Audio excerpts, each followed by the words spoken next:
c'est le manque de foi. Sans foi, ça veut dire qu'il n'y a même pas de foi en eux. Mais l'absence ou le manque de foi, ça veut dire qu'il y a la foi en eux, mais ils ont décidé de ne pas la faire fonctionner. C'est comme si la foi n'était pas activée. Donc, nous voyons ça dans Romains 4, verset 20. Un exemple. Ce que nous donnons, ce sont des exemples pour comprendre les termes. Alléluia, gloire à Dieu. Donc, il ne douta point par incrédulité au sujet de la promesse de Dieu, mais il fut fortifié par la foi, donnant gloire à Dieu. Donc, le manque de foi est, on va dire, c'est comme si la personne a la possibilité, il connaît la promesse, il a la promesse, il peut agir sur la promesse, mais il décide de ne pas y entrer personnellement, volontairement. C'est manquer de foi. Et son contraire, c'est être fortifié dans la foi.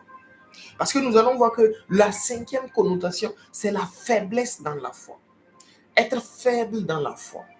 Dans Marc 9, verset 24. Marc 9, verset 24. Être faible dans la foi.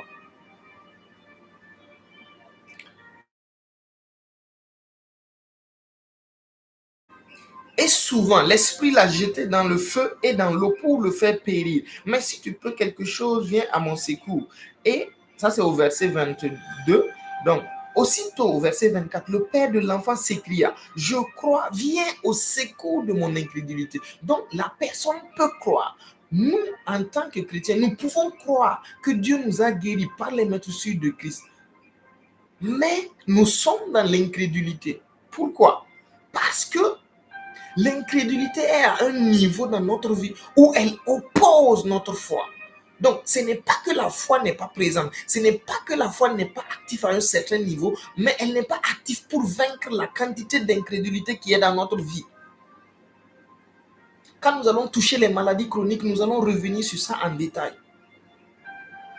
Donc, c'est la faiblesse de la foi. Ça veut dire que ce qu'on regarde autour de nous peut dépasser notre foi. Parce que la foi se base sur la parole de Dieu. Lorsque nos yeux sont uniquement fixés sur, par ces meurtrissures, j'ai été guéri. Donc, notre foi a détruit toutes les incrédulités. Mais lorsque, par ces meurtrissures, j'ai été guéri est là, et que les symptômes sont là, et que les deux sont présents au même moment, c'est-à-dire que nous pensons entre-temps aux symptômes, nous pensons en temps à la parole, nous pensons en temps. Donc, nous sommes en train de lutter entre l'incrédulité et la chair. Et entre l'incrédulité et la foi. Donc, il y a la foi parce que ce verset revient dans notre cœur et nous le proclamons, nous marchons, nous agissons dessus. Mais il y a de l'incrédulité parce que les symptômes aussi sont présents et que nos yeux sont tournés vers les symptômes. Donc, il y a une faiblesse de la foi. Maintenant, nous allons voir quelles sont les formes d'incrédulité qui sont décrites dans la Bible. Cela va nous permettre de savoir à un moment donné dans notre vie quel type d'incrédulité agit. Et en fonction de ce type d'incrédulité, comment traiter cette incrédulité? Donc, il y a 4 formes d'incrédulité. Il y a l'incrédulité par ignorance. Il y a l'incrédulité des sens. Il y a l'incrédulité des traditions. Et il y a l'incrédulité par mépris de la grâce de Dieu. Commençons par l'incrédulité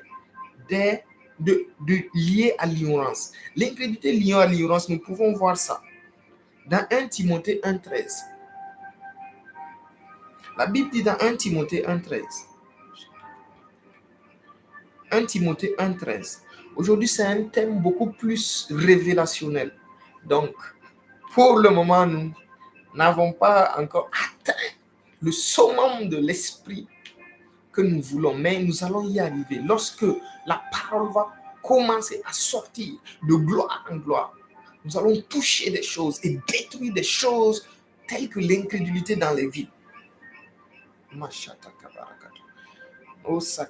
Nous grandissons dans la connaissance. Donc, la Bible dit au verset 12 et 13, 1 Timothée 1, l'apôtre Paul qui parle. Il dit, je rends grâce à celui qui m'a fortifié, à Jésus-Christ, notre Seigneur, de ce qu'il m'a jugé fidèle, en m'établissant dans le ministère. Moi qui étais auparavant un blasphémateur, un persécuteur, un homme violent. Mais j'ai obtenu miséricorde parce que j'agissais par ignorance, dans l'incrédulité.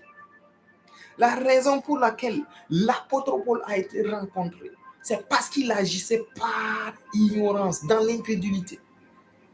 Ce qu'il faisait, les meurtres qu'il faisait, les emprisonnements qu'il faisait des chrétiens, il agissait dans l'incrédulité. Ça veut dire qu'il agissait contre la parole de Dieu dans son temps, mais il ne savait pas que c'était la parole de Dieu de son temps. Puisqu'il était basé sur la loi de Moïse pour faire les actions qu'il faisait. Dieu a jugé cela étant de l'ignorance et de l'incrédulité. Donc la première forme d'incrédulité, c'est l'ignorance. Il y a une incrédulité qui naît dans nos vies par l'ignorance que nous avons. Par exemple, parfois, avant ce programme, il nous était difficile de penser que nous pouvions marcher 365 jours sur 365 dans la bonne santé, sans avoir pris de médicaments, sans avoir pris de plantes, sans avoir cherché une méthode ou un moyen naturel. Mais là, avec ce programme, le Saint-Esprit commence à nous montrer que c'est possible. Donc, il commence à détruire les incrédulités qui sont dans nos vies pour laisser libre cours à l'activation de notre foi. Donc, un autre cas, dans Jean 20, versets 8 à 9. Jean 20, versets 8 à 9.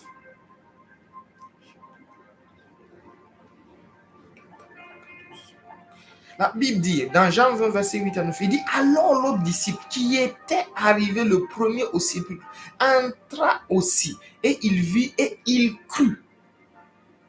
Car il ne comprenait pas encore que selon l'Écriture, Jésus devait ressusciter des morts. Ce qui nous fait comprendre qu'il y a plusieurs niveaux d'incrédulité.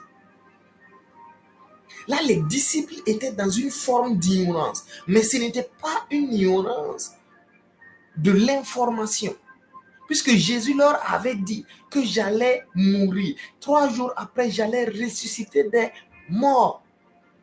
Mais ils ne comprenaient pas ce qu'il disait. Donc, ce qui nous amène à 4 formes d'ignorance. Dans l'enseignement que nous avons fait sur les interactions avec la parole de Dieu, nous en avons parlé. Il y a 4 formes d'ignorance. Il y a l'ignorance informationnelle, c'est-à-dire que c'est une ignorance intellectuelle. Je n'ai pas l'information. Par exemple, quelqu'un qui n'a pas l'information que fumer la cigarette est mauvais, on lui apporte cela. Il quitte cette forme d'ignorance. Quelqu'un d'autre n'a pas l'information compréhensible. Donc, c'est l'ignorance compréhensible. Ça se voit dans Matthieu 13. Et ici, dans Jean 20. C'est parce qu'il n'avait pas compris, qu'il n'avait pas cru que Jésus devait ressusciter. Qu'il n'avait pas cru que Jésus était ressuscité. Donc, quand tu ne comprends pas quelque chose, tu ne peux pas croire. Ça, c'est la deuxième forme d'ignorance. La troisième forme d'ignorance, c'est la révélation. Osée 4 dit que mon peuple est détruit parce qu'il lui manque la révélation. Nous sommes péris. Nous périssons. Nous échouons. Nous tombons face à certaines choses dans nos vies parce qu'il n'y a pas la révélation. C'est-à-dire qu'il n'y a pas la connaissance spirituelle. Parce que la révélation émane de l'esprit. La révélation est la transmission de la connaissance du Saint-Esprit à notre esprit. Et c'est pourquoi dans 1 Corinthiens 2, la Bible a décrit cette forme de connaissance. Allons-y dans 1 Corinthiens 2. La connaissance révélationnelle. Donc lorsqu'on ignore une connaissance spirituelle, on est dans l'ignorance révélationnelle. La Bible dit, à partir du verset 9. Comme il est écrit, ce sont des choses que l'œil n'a point vues, que l'oreille n'a point entendues, qui ne sont point montées au cœur de l'homme. Des choses que Dieu a préparées pour ceux qui l'aiment. Dieu nous les a révélées au verset 10 par l'Esprit. Car l'Esprit sonde tout, même les profondeurs de Dieu. Il y a des choses dans nos vies qui ne viendront que par la révélation du Saint-Esprit. Et c'est notre contact avec le Saint-Esprit qui va procurer ces choses dans nos vies. Parce que ces choses sont nécessaires. Sinon, nous sommes gardés dans une forme d'ignorance. Et cette forme d'ignorance ne permet pas à notre vie spirituelle d'avoir du progrès, ne permet pas à notre vie naturelle d'avoir du progrès. Donc la révélation de la parole de Dieu par l'Esprit, la révélation des choses spirituelles par le Saint-Esprit est nécessaire. Cette forme de révélation, cette forme de connaissance, nous pouvons y parvenir par le questionnement du Saint-Esprit. Il faut causer avec le Saint-Esprit. Lorsque nous sommes face à un sujet que nous ne comprenons pas du tout, nous commençons à lui demander, Saint-Esprit, ici, qu'est-ce que tu veux dire? Ici, là, comment est-ce que je peux traiter de ce problème? Et pendant la prière en langue, le Saint-Esprit va donner cette révélation-là. Et là, nous allons écrire. Et parfois, une révélation vient par précepte, par mesure. Je peux vouloir comprendre ce qui est toutes les dimensions de la chair, toutes les entités de la chair, ou je peux vouloir comprendre les dominations spirituelles, les 12 règnes de domination spirituelle. Mais ma capacité actuelle ne me permet pas de recevoir toute la révélation du coup. Non. Donc, qu'est-ce qui va se passer? Je pars au lieu secret aujourd'hui. Je suis en train de prier en pensant à la chose ou en ne pensant pas à la chose. Comme j'avais déjà demandé au Saint-Esprit, il commence à m'enseigner cela. Si je veux la révélation de la fin des temps, selon la perspective de Dieu, je prie en langue et je demande au Saint-Esprit, Saint-Esprit, je ne comprends pas la fin des temps. Donne-moi cette connaissance-là. Donc, au fur et à mesure que je prie en langue dans mon lieu secret, petit à petit, il va infuser cela, il va infuser cela, il va infuser cela.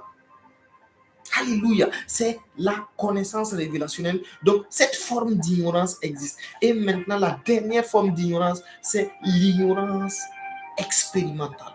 C'est l'ignorance de l'expérience, de la parole de Dieu. Et c'est dans ça que nous sommes nombreux à ne pas pouvoir pratiquer. Parce que lorsque nous pratiquons quelque chose, elle est totalement différente de la révélation. Nous pouvons avoir une révélation et ne jamais la pratiquer parce que nous ne savions pas que nous devrions la pratiquer. Donc, lorsque nous commençons à pratiquer la révélation reçue, c'est en ce moment que nous sommes délivrés. Donc, vous connaîtrez la vérité vous affranchira. Vous ginosko. Donc, c'est dans le ginosko, c'est dans l'expérimentation de la vérité que la vérité nous rend libres. Donc, une fois que nous ne sommes pas parvenus à cette forme de connaissance, nous sommes toujours dans l'ignorance dans le domaine. C'est pourquoi pour la guérison divine, nous sommes nombreux à toujours éviter de pratiquer l'imposition des mains, pratiquer le nom de Jésus, pratiquer la puissance du Saint-Esprit, les dons de guérison que nous avons reçus. Pourquoi? Parce qu'il y a une forme d'ignorance dans le domaine. Nous pensons qu'avec la révélation, cela suffit. Non, la révélation doit être mise en pratique pour que la forme d'ignorance la plus répandue soit révélée en nous. Et c'est l'ignorance expérimentale. C'est l'ignorance. Quand on commence à pratiquer une parole de Dieu, c'est là vraiment qu'on va comprendre que la révélation, le plus souvent, n'est rien. En science, qu'est-ce qui se passe? On écrit la doctrine, on écrit la théorie et on la pratique. Et on se rend compte que dans la pratique va modifier même la théorie qu'on a écrite. Donc, une révélation ne peut être pure, une révélation ne peut être mature que lorsque elle a été expérimentée. Donc, voilà les 4 formes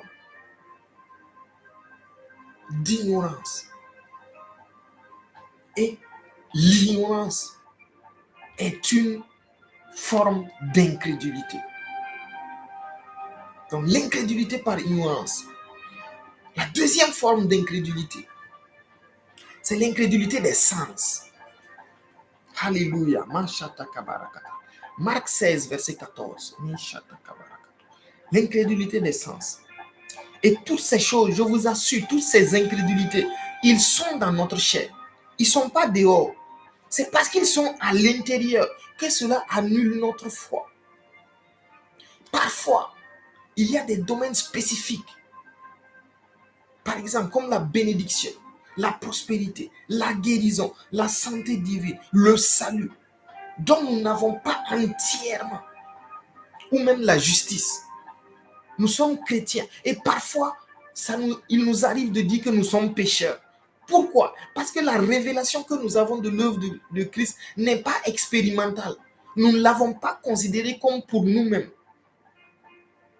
C'est quand elle est considérée comme pour nous-mêmes qu'elle commence à être une expérimentation et qu'elle commence à porter du fruit dans notre vie. Alléluia. Donc dans Marc 16, verset 14. Marc 16, verset 14. La Bible dit, nous allons voir le cas des disciples. Enfin, il apparut aux 11 pendant qu'ils se tenaient à table. Et il leur reprocha leur incrédulité et la dureté de leur cœur. Nous parlons de l'incrédulité des sens. Parce qu'ils n'avaient pas cru qu'il l'avait vu ressusciter. Ils n'avaient pas cru ceux qui l'avaient vu ressusciter. L'incrédulité des sens, c'est quoi? C'est une incrédulité qui tient compte des circonstances au lieu de la parole de Dieu. Lorsque moi, je dis, le nom de Jésus n'a pas marché lorsque j'ai prié pour mon paludisme, parce que les symptômes ne sont pas partis, je suis dans cette forme d'incrédulité. Pourquoi? Parce que pour moi, la guérison, c'est que les symptômes partent. La guérison n'est pas que Jésus a porté mes maladies et qu'il m'a donné la guérison. La guérison, c'est que les symptômes partent. Donc, je me fie au sens. Bien que je crois que Jésus a porté mes maladies, parce que les symptômes ne sont pas partis, je crois que Jésus ne m'a pas guéri. Donc, je remets en cause une œuvre éternelle du Christ à cause de mes propres symptômes. C'est pourquoi ces formes d'incrédulité-là, c'est lorsque on commence à expérimenter, qu'on se rend compte de qui réellement on est dans le spirituel et de ce qu'on croit réellement. Donc, nous avons des disciples qui ont marché 3 ans et demi avec un homme, qui ont vu cet homme lever les paralytiques, qui ont vu cet homme ressusciter des morts, qui ont vu cet homme échapper à la mort, qui ont vu cet homme faire pleuvoir du poisson du ciel, qui ont vu cet homme multiplier des pains, qui ont vu cet homme marcher sur l'eau. Et ce même homme leur dit, 3 jours après, je vais ressusciter. Et ils n'ont pas cru. Pourquoi? Parce que l'incrédulité dans des sens là, c'était à l'intérieur d'eux, c'était pas dehors. Ils le savaient à l'intérieur d'eux qu'un homme ne ressuscite pas. Donc quand Jésus a dit, moi je vais ressusciter, ils ne savaient même pas qu'ils n'ont pas cru. Ils ne le savaient pas. Ils ne comprenaient pas. Parce qu'il y a cette incrédulité à l'intérieur d'eux qui leur dit qu'un mort est mort. Un mort ne peut pas ressusciter. Ça, c'est l'incrédulité des sens. Maintenant, pourquoi Jésus, ayant vu leur incrédulité, ayant décrit la dureté de leur cœur, ayant vu que ces hommes-là n'ont même pas cru la simple résurrection, pourquoi quand même, dans les versets qui suivent, il les a confiés le ministère? C'est parce qu'il sait qu'il y a une chose à faire pour que cette incrédulité quitte ces hommes. Et que c'est ce qu'ils vont faire. C'est ce qu'ils vont faire. Jésus les a fait confiance malgré leur incrédulité. Pourquoi? Parce qu'il savait que lorsque le Saint-Esprit allait venir, le Saint-Esprit allait les conduire à réduire la chair, à crucifier leur chair. Et c'est par la crucifixion de la chair que toutes les dimensions, toutes les réalités de la chair sont crucifiées. Et donc même l'incrédulité va être crucifiée. Et notre foi va être vivante. Le chemin, c'est la croix. Il les avait prophétisés dans Luc 9, verset 23. Si quelqu'un veut venir après moi, qu'il renonce à lui-même, qu'il se charge chaque jour de sa croix et qu'il me suive. 1 Corinthiens 9, 27. Il dit, je traite durement mon corps pour ne pas être rejeté après avoir cru. Je traite durement mon corps, je le crucifie.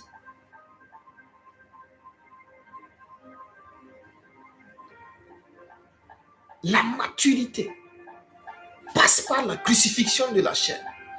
La maturité en Christ ne tolère pas la chair. Bien que nous l'ayons avec nous, la volonté de Dieu, c'est que toutes les dimensions de la chair, y compris l'incrédulité, soient crucifiées. Et la seule voie de crucifixion de cette chair, c'est la prière, c'est le jeûne, c'est l'obéissance au Saint-Esprit. C'est les trois moyens que Dieu nous a donnés dans la Bible.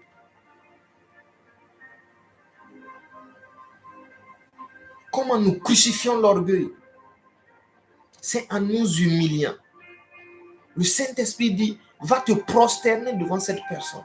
Demande pardon. Et ta chair lutte, parce que la chair est orgueilleuse. Elle lutte, elle dit, je n'irai pas. Le Saint-Esprit dit, tu iras. Et lorsque nous allons, nous crucifions l'orgueil. Et cette chair-là, elle diminue. Elle diminue jusqu'au jour où elle libère notre foi. Elle active, elle libère la puissance de Dieu. Donc, pour crucifier l'incrédulité, il faut crucifier la chair, qui est la mère de l'incrédulité, et qui porte l'incrédulité, et qui la nourrit. À chaque fois que nous obéissons à la chair, en désobéissant à l'esprit, nous nourrissons l'incrédulité, nous nourrissons la chair, et nous affaiblissons notre esprit. Et c'est un combat permanent. Chaque minute, chaque seconde, ce combat-là est dans la vie du croyant. Chaque seconde, à chaque décision que nous prenons, il y a ce combat qui se fait. Le combat de Galates 5, verset 16, est permanent dans nos vies. Permanent. Donc, lisons Matthieu 17, 17.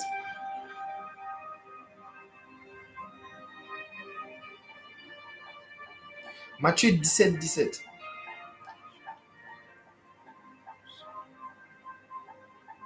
La Bible dit, race incrédule et perverse. Et c'est là qu'on comprend d'où vient l'incrédulité, d'où vient la perversion de l'homme. Les conseils ne peuvent pas changer quelqu'un. Parce qu'à l'intérieur de lui, en fait, il est une race qui porte l'incrédulité. Il est une race qui porte le doute. Il est une race qui porte le péché. Il est une race qui porte le jugement. Il est une race qui porte la condamnation. Il est une race qui porte la rébellion. Il est une race qui porte la mort, la faiblesse. Donc quand les gens du monde disent je suis faible parce que l'homme est un être faible, c'est vrai, la faiblesse est dans l'être humain. Mais lorsque nous naissons en Christ, nous pouvons assujettir cette faiblesse. Nous pouvons transformer cette force cette faiblesse en force, en nous fortifiant dans le Saint-Esprit. Donc, Jésus dit race incrédule et perverse. Ce n'est pas une insulte. Jésus n'a jamais péché. Donc, s'il a traité ses disciples de race incrédule et perverse, ça veut dire qu'ils sont une race d'incrédules et de perverses. Donc, ça veut dire qu'ils sont une génération. Ça veut dire qu'ils sont un génotype incrédule et perverse. Donc, l'incrédulité est en eux. Elle n'est pas au dehors. Il dit, jusqu'à quand vous supporterez? Jusqu'à quand serai-je avec vous? Et cette incrédulité des sens, les disciples l'ont manifesté en regardant les symptômes de l'enfant lunatique. C'est pourquoi que Dieu nous donne la grâce de vaincre toutes nos incrédulités au nom de Jésus. Dans Jean 20, verset 25, c'est la même incrédulité qui se trouve dans les disciples. Ça veut dire que nous également, cette incrédulité-là, elle est là jusqu'à ce que nous l'anéantissons, nous la crucifions. Elle est là. Parfois, le Saint-Esprit va nous amener dans 30 jours de jeûne, 40 jours de jeûne. C'est pour crucifier la chair. Il y a des dimensions dans la chair qui doivent mourir. Le jeûne n'est pas un exercice de plaisir ni un exercice volontaire. C'est un exercice essentiel pour hériter du royaume de Dieu. C'est nécessaire, c'est vital. Si nous voulons manifester Christ, si nous voulons vivre chaque jour dans la bonne santé, il y a des fois où nous devons jeûner. Il y a un animal qu'on appelle l'ours polaire qui est capable de jeûner 6 mois, d'entrer en hibernation. Et lorsqu'il ressort, il ressort avec des cellules neuves. En Allemagne, il y a un institut qui utilise le jeûne pour soigner les gens.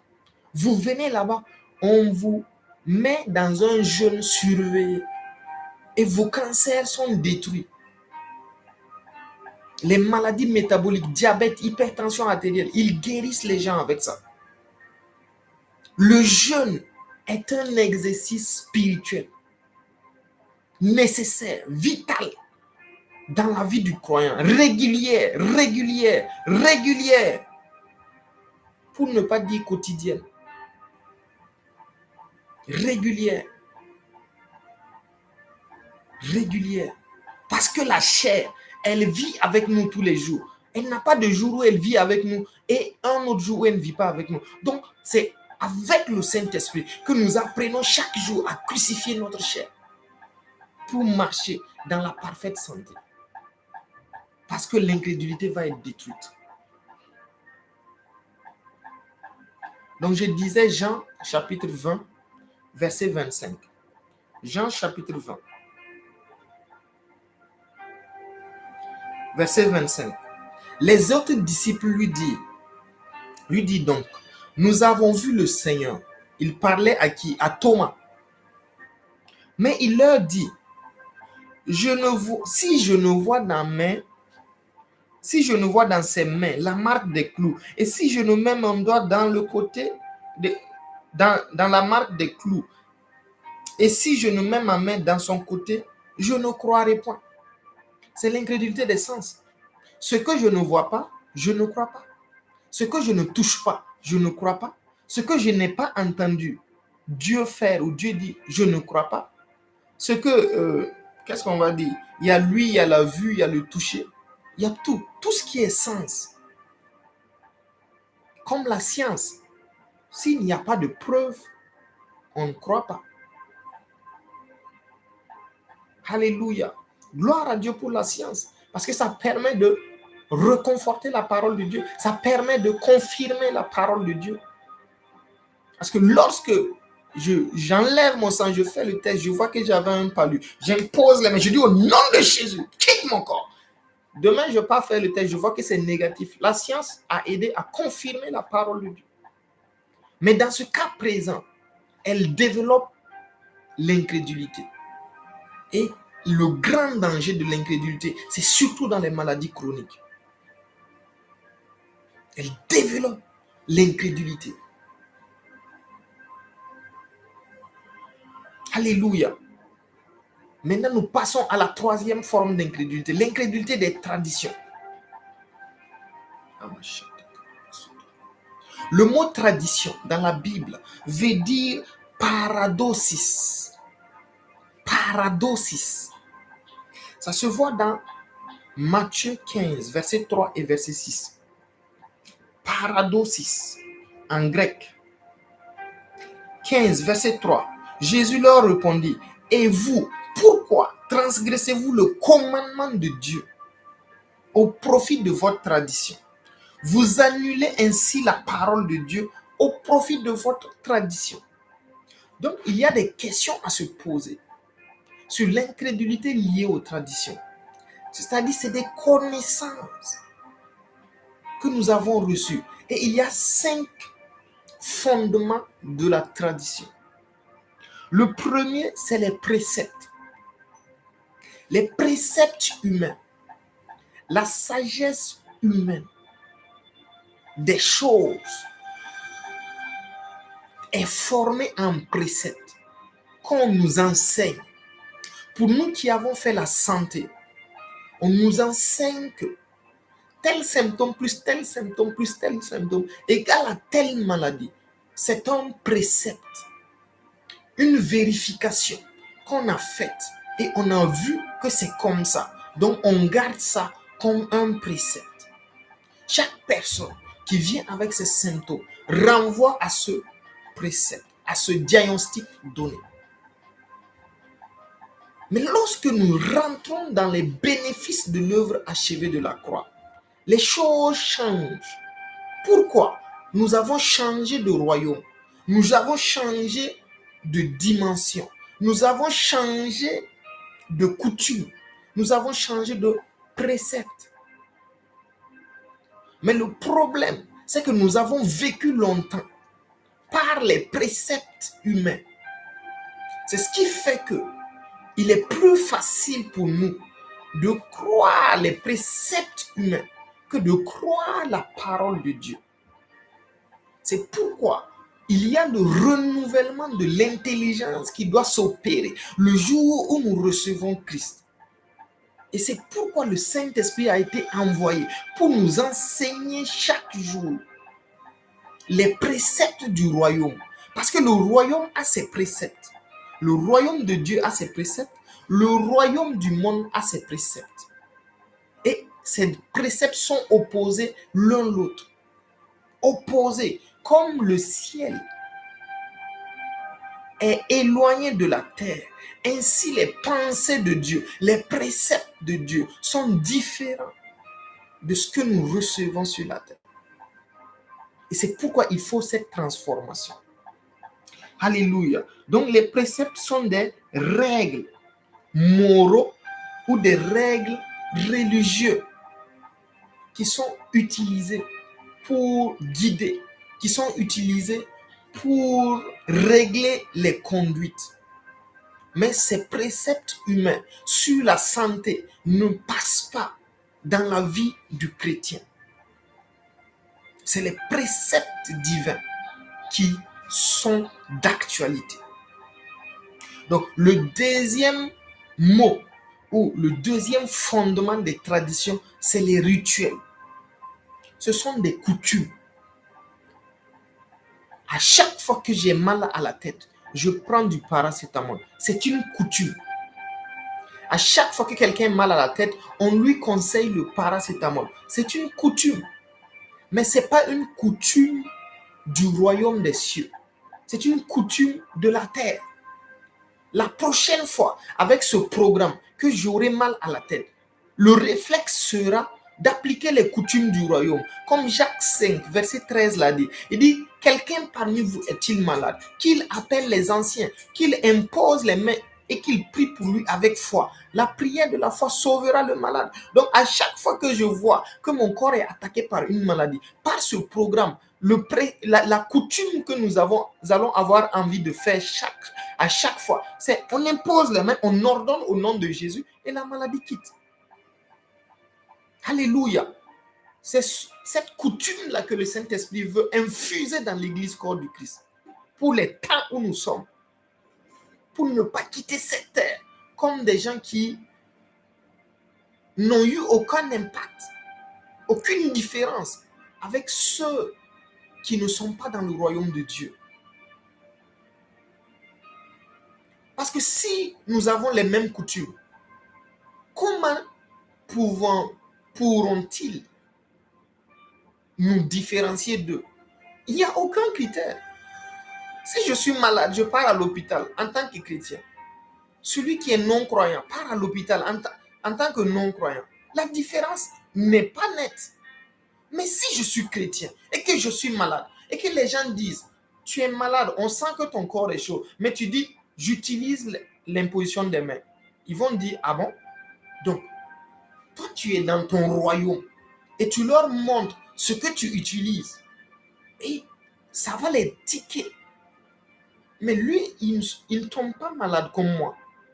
Et il ne se soigne pas avec des médicaments. Mais il est tout le temps en forme. Et moi, je ne suis pas en forme. Donc, ça fait quoi? Ça fait une démarcation. Les gens savent que toi, tu ne tombes pas malade. Parce que tu leur as dit que Christ a porté tes maladies. Donc, cette confrontation, ce changement de coutume doit être net dans nos vies. Si nous voulons qu'on nous indexe en tant que citoyens du royaume des cieux. Ça ne doit pas être un slogan. Donc, le troisième terme des coutumes, c'est l'enseignement. C'est l'instruction. Il est important d'écouter les gens. Mais lorsque ce que les gens nous disent sont contraires à ce que la Bible dit, c'est mieux de ne pas écouter. Ou c'est mieux de ne pas accepter.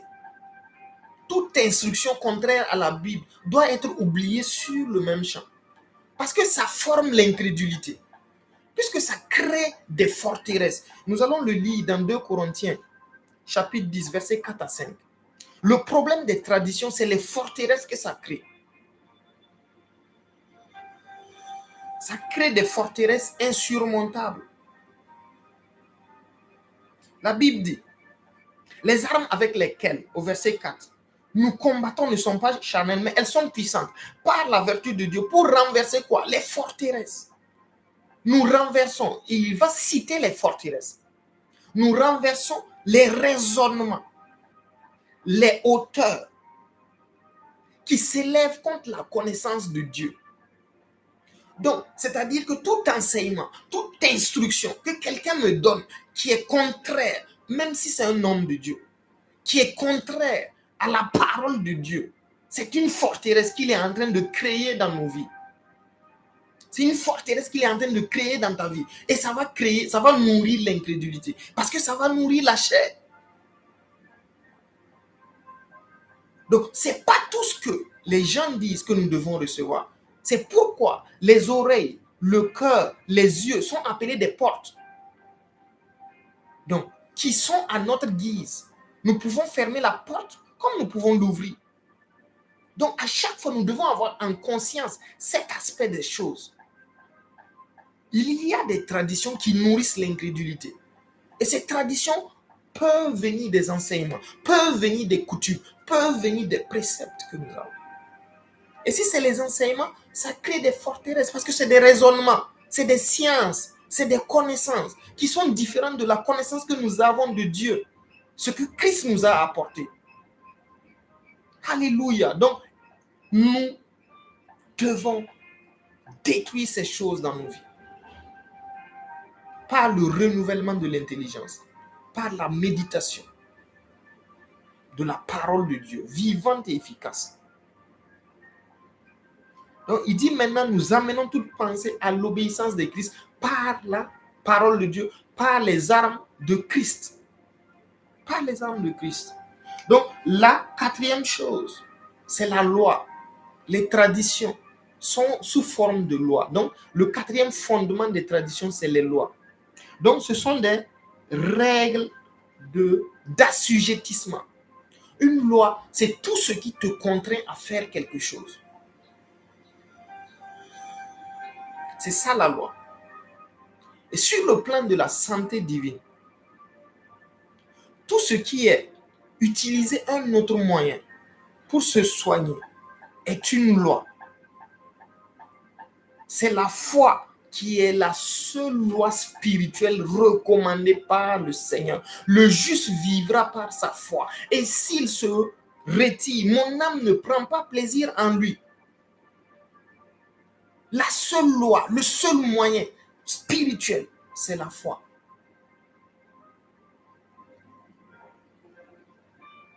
Tout autre moyen, c'est la loi. Tout autre, peu importe sa nature, peu importe ce qu'il fait, c'est la loi. C'est un fondement traditionnaliste.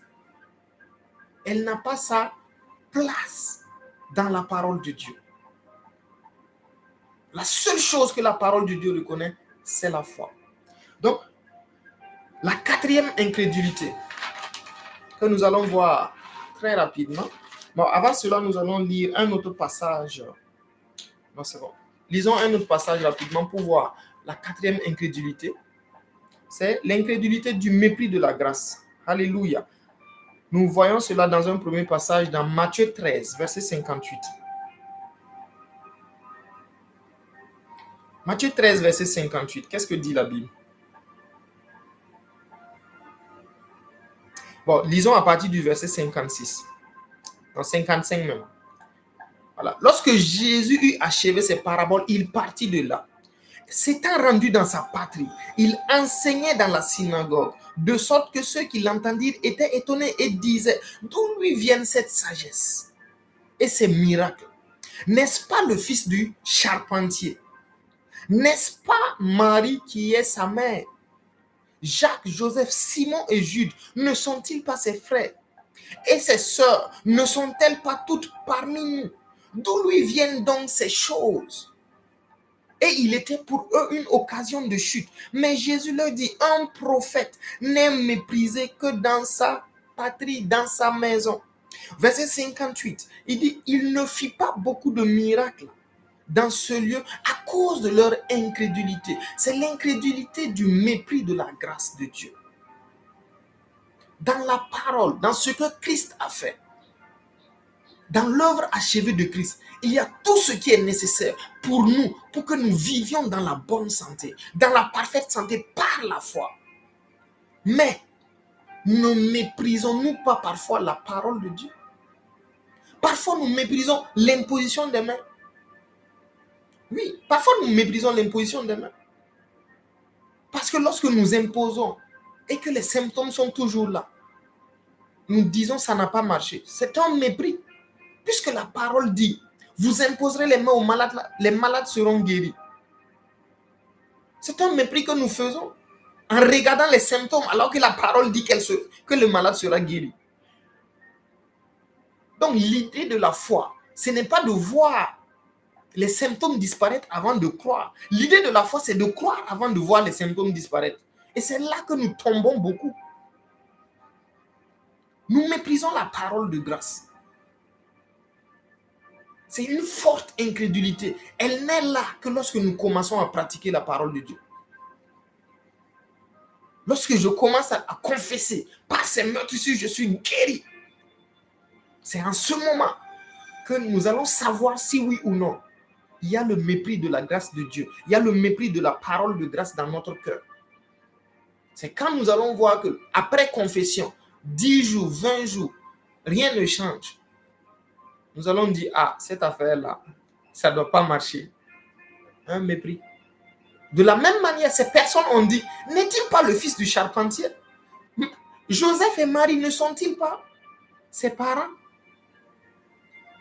Comment lui, là, il peut faire des miracles alors qu'il est né devant nous ici? Comment la parole de Dieu marche-t-elle si mes symptômes sont toujours là? C'est un mépris. Et ça nourrit l'incrédulité. Ça nourrit l'incrédulité. C'est pourquoi aussi longtemps que nos repères sont en dehors de la parole de Dieu, nous ne pouvons pas pratiquer la foi.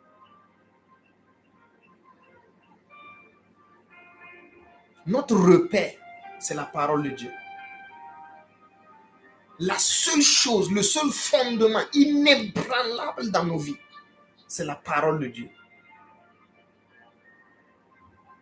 C'est la parole qui doit être notre nourriture. Nous devons vivre par elle, marcher par elle, vivre par elle, la pratiquer. Dans Marc 6, la même histoire nous est racontée, mais d'une autre manière. Marc 6, verset 1. Jésus partit de là et se rendit dans sa patrie. Ses disciples le suivirent. Quand le sabbat fut venu, il se mit à enseigner dans la synagogue. Beaucoup de gens l'entendirent et étaient étonnés et disaient d'où lui viennent ces choses? Quelle est cette sagesse qui lui a été donnée? Et comment de tels miracles se font-ils par ses mains? N'est-ce pas là le fils du charpentier, le fils de Marie, le frère de Jacques, de Joseph, de Jude, de Simon? Et ses sœurs ne sont-elles pas parmi nous? Il était pour eux une occasion de chute. Et au verset 6, et Jésus s'étonnait de leur incrédulité. Verset 5, il ne put faire là aucun miracle, si ce n'est qu'il imposa la main. Donc l'incrédulité, par mépris de la grâce de Dieu. La reconnaissance de la grâce qui est sur la vie d'un homme de Dieu. Lorsque Papa Karambiri prêche et qu'il prie,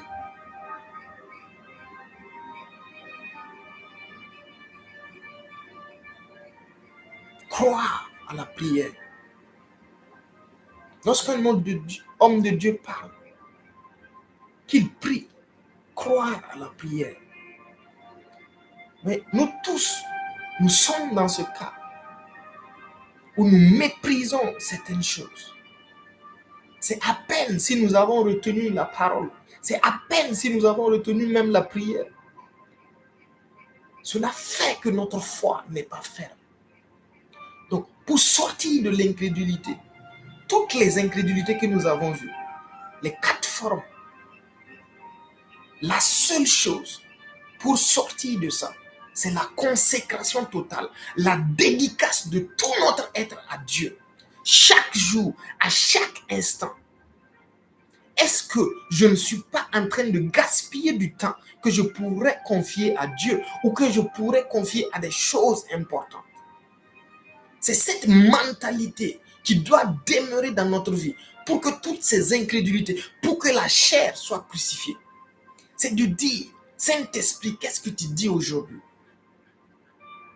Si le Saint-Esprit nous insuffle un jeûne, si le Saint-Esprit nous insuffle la méditation de la parole de Dieu, si le Saint-Esprit nous insuffle la prière en langue, s'il pousse dans notre cœur, il met le désir de faire quelque chose. C'est cette consécration, cette obéissance à la personne du Saint-Esprit qui détruira toutes les incrédulités dans nos vies. Et c'est un phénomène progressif.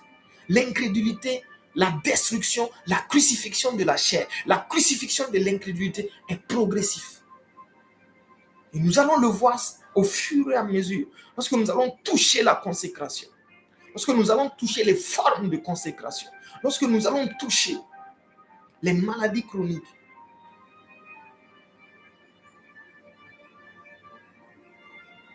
Que la grâce de Dieu demeure dans votre vie. Que le Saint-Esprit vous assiste. Que sa paix, que sa force, que sa puissance vous amène à sortir de toute incrédulité au nom de Jésus. Demeurez bénis et à demain.